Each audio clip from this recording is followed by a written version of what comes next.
Je pense que vous imaginez pas la difficulté d'être fan de manga et d'anime à l'époque. Et quand je dis à l'époque, je parle pas d'il y a 10 ans, je parle pas d'il y a 15 ans, je parle d'il y a 20, 25 ans. Personnellement, j'ai 30 ans, là, je l'ai fait en septembre, et depuis que j'ai 4-5 ans, c'est les souvenirs les plus vieux que j'ai, je suis fan d'anime et de manga. Surtout d'anime, parce que je savais pas lire, hein, on est bien d'accord, et je regardais tout ce qui était Dragon Ball, Yu-Gi-Oh!, Pokémon, etc. Et le plus dur, c'était d'en parler et d'avoir des copains qui avaient la même chose. La vibe Pokémon Yu-Gi-Oh! A été facile à prendre. Vraiment, parce que Yu-Gi-Oh! Il y avait les cartes, Pokémon, il y avait les cartes, plus le dessin animé, plus les jeux, ça allait. Mais pour les gens, c'était même pas des animés.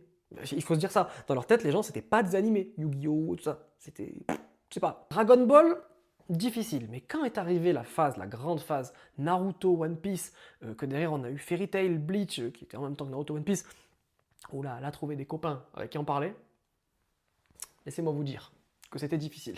Parce que moi, du coup, je me rappelle, en primaire, au collège, c'était difficile de parler One Piece. J'avais déjà des amis qui en parlaient, mais c'était difficile d'en avoir d'autres, d'échanger, de parler. Non, tu rentrais chez toi, tu regardais One Piece, t'étais tout seul. Tu regardais Naruto, t'étais tout seul. Arrivé au lycée, c'était déjà mieux. Moi, mon lycée, c'était 2010-2013.